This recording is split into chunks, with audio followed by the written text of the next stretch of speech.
So let's continue here at the end of Nukhbat Al-Fikar by Imam Ibn Hajar, rahimahullah ta'ala.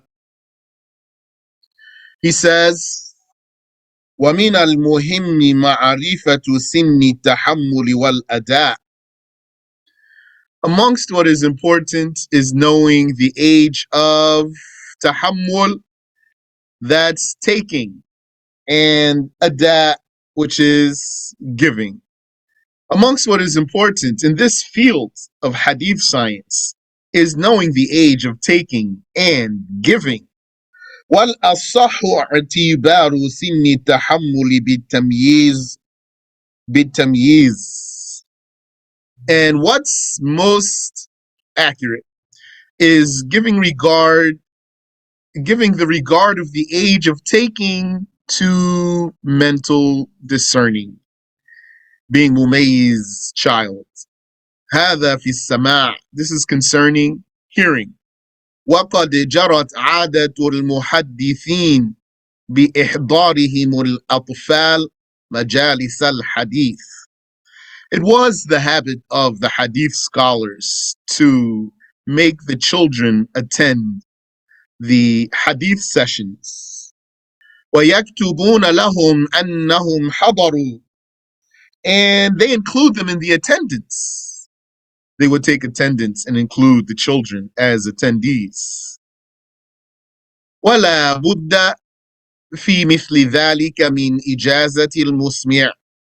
And in the likes of this, it is unavoidable that the deliverer has ijazah, license.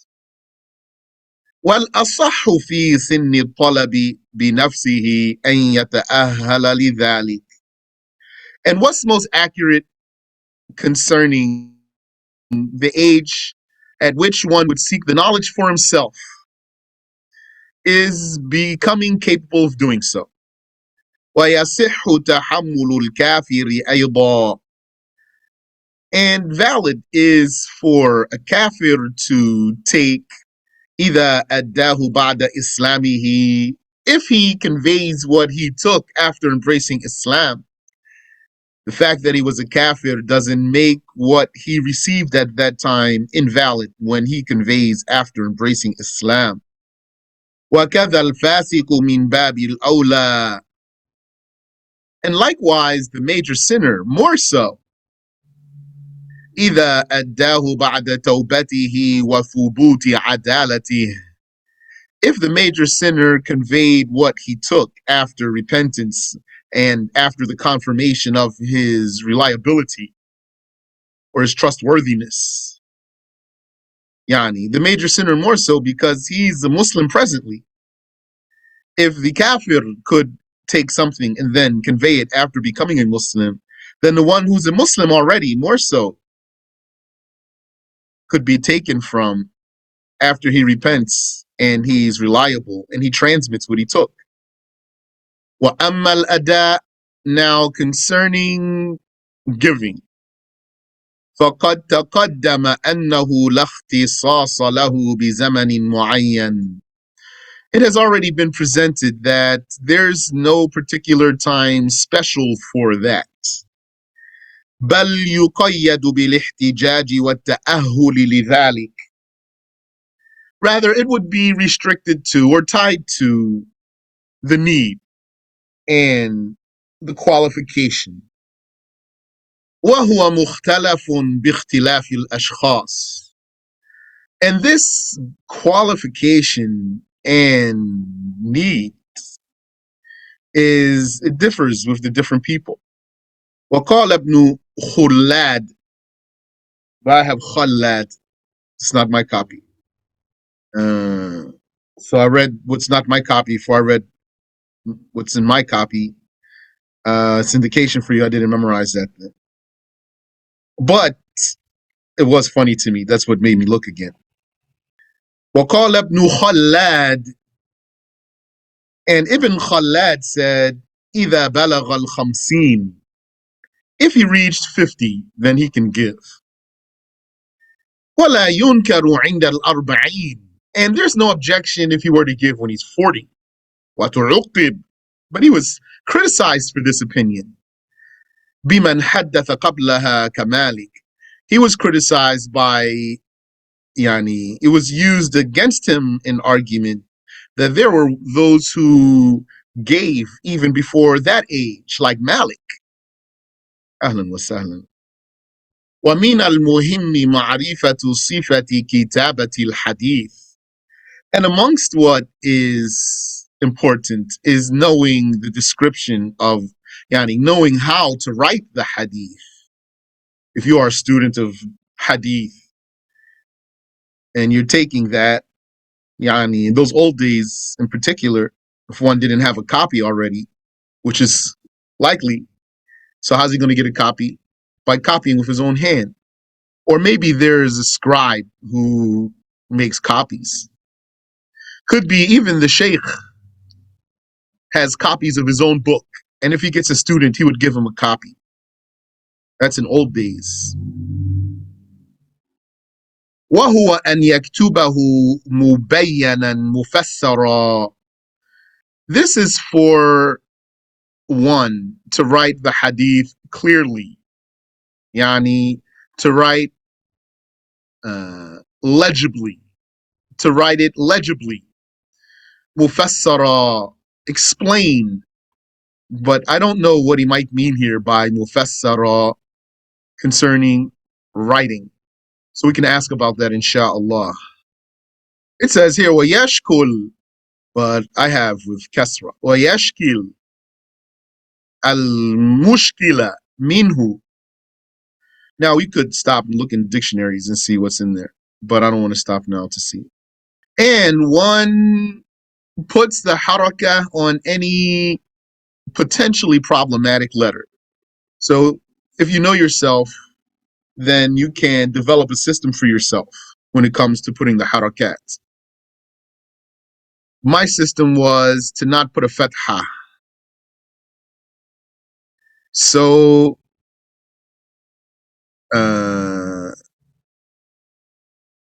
that's what I used to do. I used to not put a fatha in spots where then I'm going to know that's fatha. Or else, unless I need to know there's fatha there. Fatha was the haraka that I could skip so I can stay fast or try to keep up. Need to keep up. One person asked me about studying in the Mahad. I said, you need to keep up. They were like, keep up? As if they were saying, you mean you're not going to slow down for me? Going into it wrong right there, if that's how somebody's going to go into that. Yeah, of course, you need to keep up. But put all of your harakats. Anything you know for sure you're not going to know it, put the harakat for it. Or if you think you will not know it. وَيَمْقُطَهُ, and he dots his words also.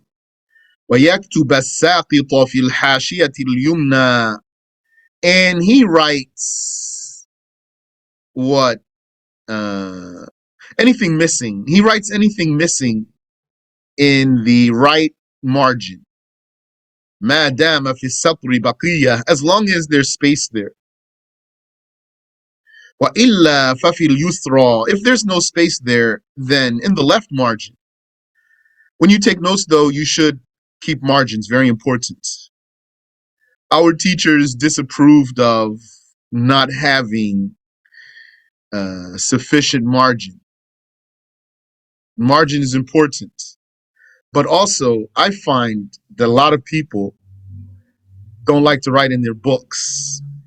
And that's their preference. I always suggest to a person, I say, why don't you write right there in the margin? They say, no, I don't want to write in the margin. I'll write in the other book. So, okay, because handling two books is not as easy as handling one book. You have all your information right there. But when some of the students showed their sheikh a page with no margins, he didn't approve. And some of the books, you'll find they have very big margins. Some people print like that with very big margins. So, وَمِنَ الْمُهِمِّ مَعْرِفَةُ سِنِّ التحمل وصفة عرضه وصفة عرضه. And amongst what is important is knowing how to compare your hadiths. And like we said, you can just make that universal, just your knowledge. Knowing how to compare your knowledge. And if you want to be a precise student of knowledge, and inshallah, a precise scholar, then adhere to hadith science. That's the science that will teach you precision and accuracy and carefulness. So amongst what is important is knowing how to compare your hadiths, yani your knowledge. Like, for example, in some of my courses with some of my peers, after we finished reading that day, one of them would go to the sheikh and ask him if we could borrow his book. And then we would read his book with our books too. And we would read his notes too, his footnotes. All his hamish is filled up with knowledge. For me, I love to see a hamish this filled with information. It looks beautiful to me. وهو مقابلته مع الشيخ المسمع. This is for one to compare what he has to what the delivering sheikh gave or has. أو مع أو أو مع ثقة غيره, or with another trustworthy person other than the sheikh who delivered. أو مع نفسه, or with himself, شيئا فشيئا, back and forth, comparing. This one's, you can get mistakes though. You can miss things this way. When you do it by yourself, easier, better to compare with a partner. But you can do it. Just take your time and double check and triple check. You have two books, one which is someone's copy and your copy. You want to match your copy to that copy. So then you're going to read every word. Better if you want, read it out loud. Read a sentence and then read the sentence in the other one. And then in the first one, and then in the second one, then in the first one, then in the second one. Inshallah, you can do that. You can compare this way without mistakes, but this way, without someone with you, you could be making some mistakes that you're not catching. وَصِفَةِ سَمَاعِهِ, and amongst what is important is knowing how to hear the hadiths. بِأَلَّا يَتَشَاغَلَ بِمَا يُخِلُّ بِهِ. That's for sure is a typo. يَتَشَاغَلَ. By not being distracted or preoccupied or busy with what disrupts the hearing. من نسخ أو حديث أو نعاس, whether writing or talking or drowsiness, all of those. As for the writing, some people can write and hear with no problem, meaning their writing doesn't distract them from paying attention. Some people does. Those people, may Allah bless them, because for me, that's unfortunate, because it means that you can't write while you listen. So you're missing something that you could be getting. May Allah protect us and enhance us. Ameen. And talking, some people think that while they're talking during the lesson, they're still going to hear everything. So that person who's talking, he's missing stuff. Just count on it. If you want, tell the person next to you, talk to me after the lesson. And if you're that one, then don't talk to the person during the lesson. You might sometimes squeeze something in between a breath or a pause or something, but don't talk to him while the sheikh is talking. Or nu'as, or sleepiness, because you get gaps. وَصِفَةِ إِسْمَاعِهِ كَذَلِكَ, And amongst what is important is knowing how to deliver it also. وأن يكون ذلك من أصله الذي سمع فيه.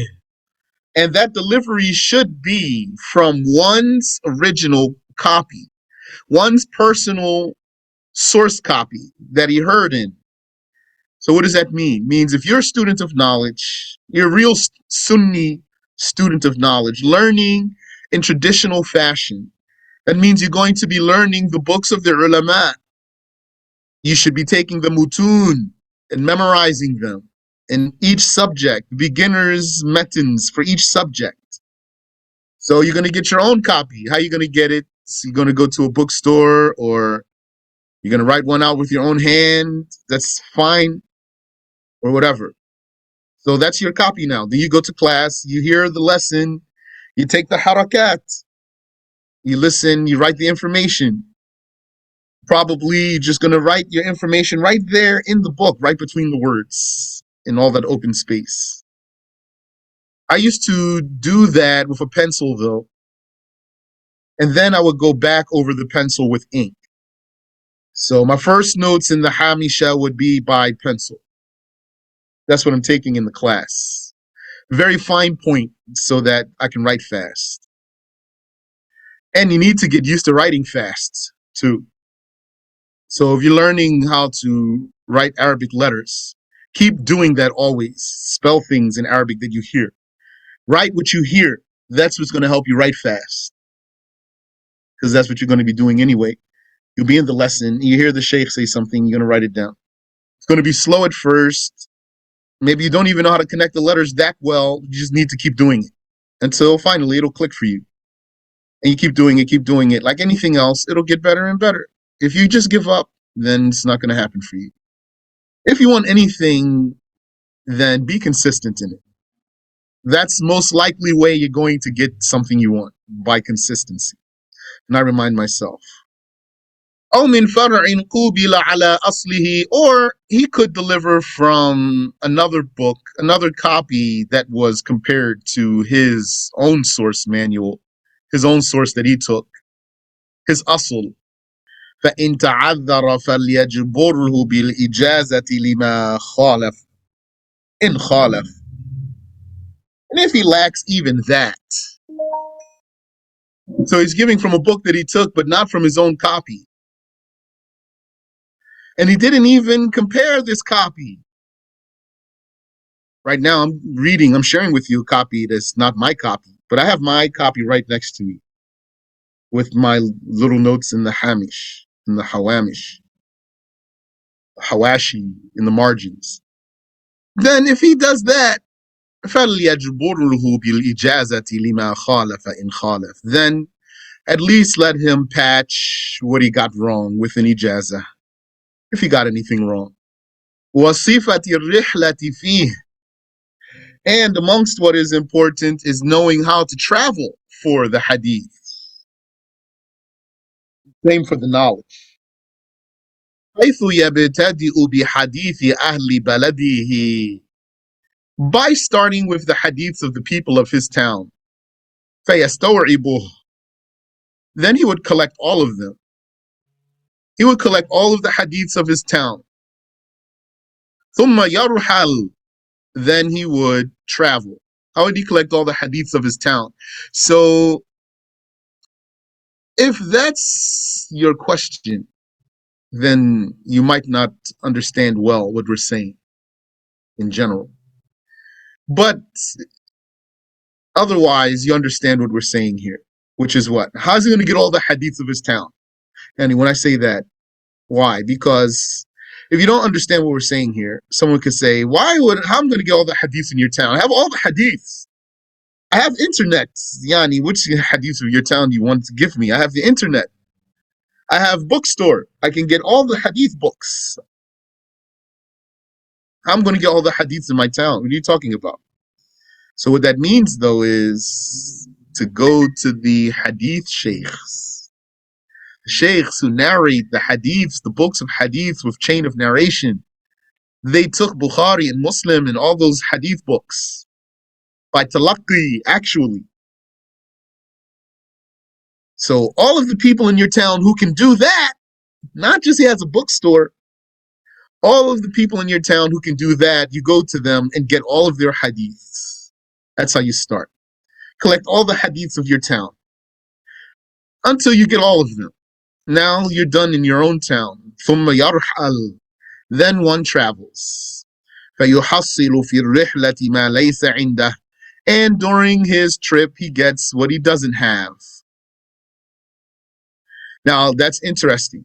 During his trip, he gets what he doesn't have.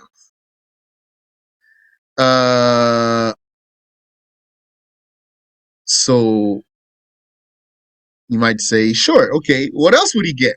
Well, he could get something that he has already. Like, what if he already took Al-Bukhari? He might have taken Al-Bukhari in his own town. They're going to start with Bukhari. So then he's going to travel to where? To Egypt. So he could take Al-Bukhari? Maybe he would, though. Maybe he would. Maybe he'll take it again. But now that's different from what Ibn Hajar is saying. He's not talking here about taking something again, which is fine, and that's what they do anyway. But he's saying that you get what you don't have. And what he's talking about here alludes to something that the hadith scholars said. They said, when you are in the process of learning, فَكَمِّشْ Kammish. That means get it from everywhere. Get everything you can get your hands on. Imagine if you're in a game and you have to just get as much as you can get in your hands on. Get everything you can get while you are learning, while you are traveling and you are a student. That means you're not going to be very basically open the floodgates there so that you can take everything. They said, but when you deliver back, fetish, that means sift. Sift, you give the good and give authentic and strong, and what's weak, you, for example, or what's unreliable, for example, you reserve it. So when you are acquiring, get everything you can get. But when you deliver, then put up a strainer, a filter, and sift through the information that you deliver back. So Ibn Hajar here, he says, then he will travel and he will get what he doesn't have, so he can get more and more, as opposed to repeating something he has already. ويكون اعتناده بتكثير المسموع أولى من اعتنائه بتكثير الشيوخ. And his caring about hearing a lot of information is better than caring about hearing from a lot of sheikhs. Subhanallah, that's an important one we heard before. Yani, some people, they dispraised us for sticking to a sheikh and not going around to lots of sheikhs. And they say, you don't know anyone but your own sheikh anyway. Now, let's say that's true. But if that one solitary sheikh was, for example, the best one, or at least superior to some others in question, or even sufficient, that's not a bad thing. It's more important to have more knowledge than to have more teachers. The scholars of hadith said sometimes the students have this concern. They want to be known for having many sheikhs. Wasifati tasnifi, and amongst what is important is knowing how to author. Yani, how hadiths are compiled. وَذَلِكَ إِمَّا عَلَى الْمَسَانِيدِ, and that would either be by hadiths arranged, yani hadith books called musnads. Musnads, so the singular is musnad and the plural is masanid. بأن يجمع مسند كل صحابي على حدة, by gathering, and such a compilation would be by gathering the report of each companion one by one. That means the arrangement depends on the narrating companion, not the subject of the hadith. So that's a type of hadith book. That means that the subjects of the hadiths are going to be all mixed up, because the arrangement was for which companion is reporting, not what's the subject of the hadith. فَإِنْ شَاءَ رَتَّبَهُ عَلَى سَوَابِقِهِمْ. Now, if one wants to author this way, then he could arrange his chapters according to their priority in Islam. وَإِنْ شَاءَ رَتَّبَهُ عَلَى حُرُوفِ الْمُعْجَمِ. And if he wants, he could arrange it in alphabetical order. وَهُوَ أَسْهَلُ تَنَاوُلًا. And that's the easiest to digest in alphabetical order. So what's Ibn Hajar talking about here? He's talking about if you were the hadith scholar and you've done all of this, you've learned, you have hadiths, you're competent. So now you might want to compile what you have here. I'm not talking about Bukhari. You have hadiths with your own chains. Like someone doesn't know.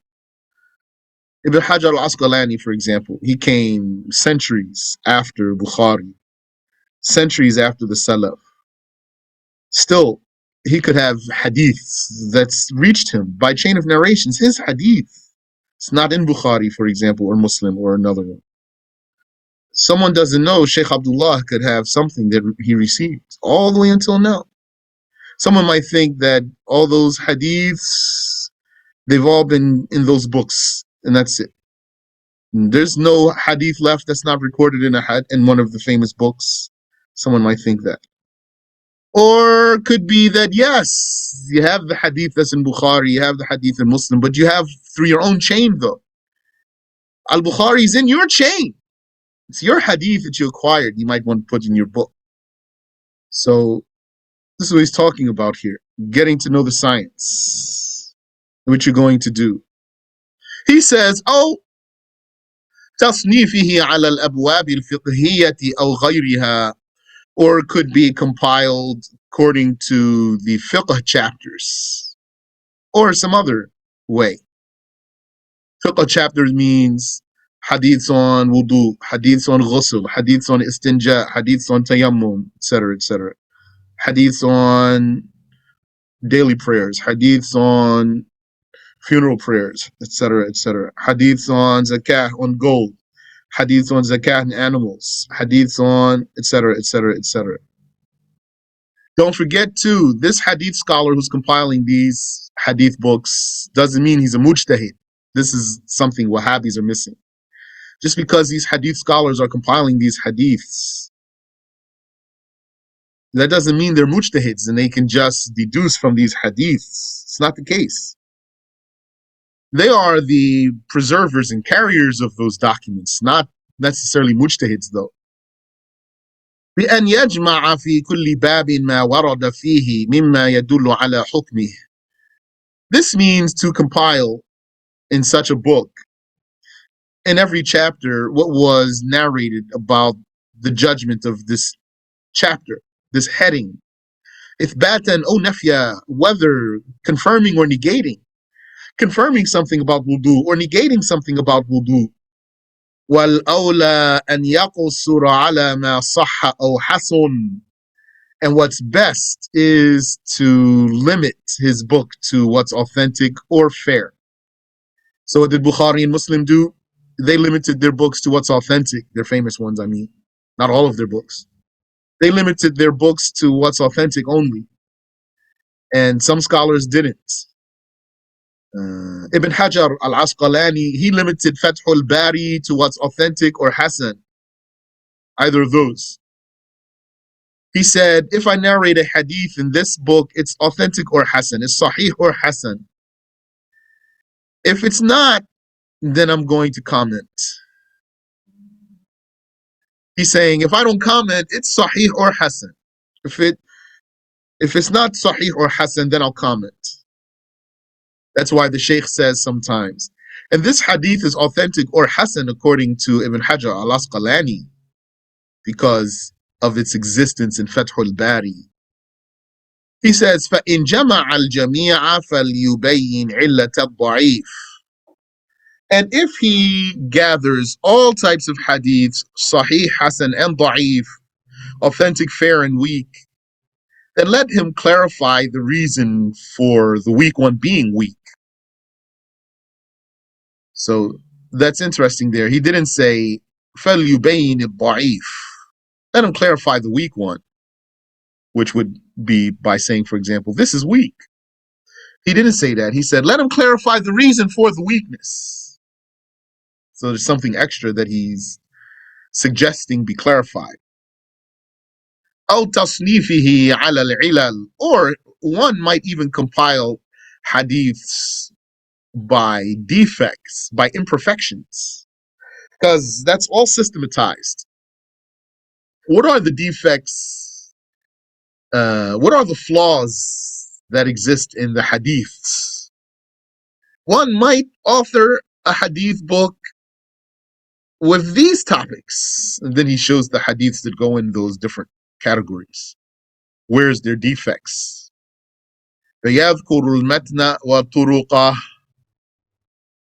So when one authors his hadith book, he mentions the text of the hadith, the wording of the hadith, and the pathway or its pathways.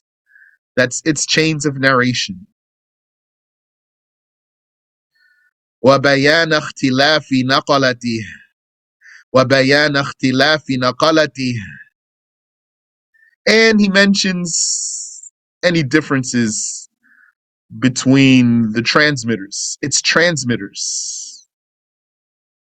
وَالْأَحْسَنُ أَن يُرَتِّبَهَا عَلَى الْأَبْوَابِ. And what's best is to arrange them according to chapters. لِيَسْهُلَ تَنَاوُلُهَا. So to make consuming the book, the contents of the book, easy. أو يجمعه على الأطراف. Or one could author a hadith index. فيذكر طرف الحديث الدال على بقيته. In such a book, he would mention the edge of the hadith or the piece of the hadith that would indicate the rest of the hadith. So he's not going to say the whole hadith. وَيَجْمَعُ أَسَانِيدَهُ. And then he would gather all of the chains for this hadith. This hadith is going to have various wordings. So he gives you a piece of a hadith. That doesn't mean that every version of the hadith is worded this way, but it has different versions. Now you're going to know which hadith he's talking about, especially if you're learned, not if you're just cold, ignorant, you don't know. So if you have already acquaintance with the science and you've been memorizing and you took all the fundamental books, Bukhari, Muslim, etc., means you have idea of things, then you're going to benefit from a hadith index where they're not going to even tell you the whole hadith, just a fragment of the hadith, a piece that indicates the rest of it, and then all the chains of narration that go with this hadith. Where you're going to find it. إما مستوعبا وإما متقيدا بكتب مخصوصة. Whether he wants to index all its known renditions, or he wants to do an index for particular set or sets of books. وَمِنَ الْمُهِمِّ مَعْرِفَةُ سَبَبِ الْحَدِيثِ. And amongst what is important is knowing the reason for the hadith, meaning why the Prophet said the hadith or did what he did, alayhi salatu wassalam. وقد صنف فيه بعض شيوخ القاضي أبي يعلى بن الفراء الحنبلي. Some of the sheikhs, or one of the sheikhs of Judge Abu Ya'la al-Farra, the Hanbali, authored in this field of the reason for the hadiths, sababul hadith. وهو Abu Hafs. They wrote here al-Uqburi with a dhamma on the ayn and a dhamma on the ba. And I have al-Akbari with fathas in place of those dhammas. وقد ذكر الشيخ تقي الدين بن دقيق العيد. Sheikh Ibn Daqiq al-Eid said, يعني mentioned أن بعض أهل عصره شرع في جمع ذلك, that some of the people of his time were trailblazers in authoring in this field. وكأنه ما رأى تصنيف العكبري وكأنه ما رأى تصنيف العكبري المذكور. And it's as if he never saw the work of Al-Akbari, the mentioned one. وصنفوا في غالب هذه الأنواع. And the authors have authored in most of these different topics. على ما أشرنا إليه غالبا. According to what I have or we have signaled to, usually. وهي أي هذه الأنواع المذكورة في هذه الخاتمة نقل محض. And these mentioned things in this conclusion of the explanation of Nukhbat Al-Fikar is naqlun mahad. So very literally, I'd translate that as it's a mere documentation, but I don't have a lot of words to talk about what that might mean. Zahiratu ta'rif, and it's all clear, obviously or clearly defined. It's straightforward. What I've mentioned here, these are straightforward things. Mustaghniyatun ani tamthil, not even needing examples. Wa hasruha muta'assir, and quantifying all of these types is difficult. فَلْتُرَاجَعْ لَهَا مَبْسُوطَاتُهَا. So let the more expansive books of hadith science be reviewed for whoever wants more details. لِيَحْصُلَ الْوُقُوفُ عَلَى حَقَائِقِهَا, so that discovering the realities of these cases would happen, so that one would comprehend them better. They've just been mentioned in passing here. Look into the bigger books and you will find more details that give you a better idea. Wallahu al-muwaffiq wal-hadi, and Allah is the one who empowers the doing of good. He is the one who creates the compliance for the slave to act in compliance. And He is the guide. La ilaha illahu, no one is God but He. Alayhi tawakkaltu wa ilayhi unib. Upon Him I have relied, and to Him I resort. That's the end of the explanation of Nukhbat Al-Fikar. Barakallahu feekum. Congratulations.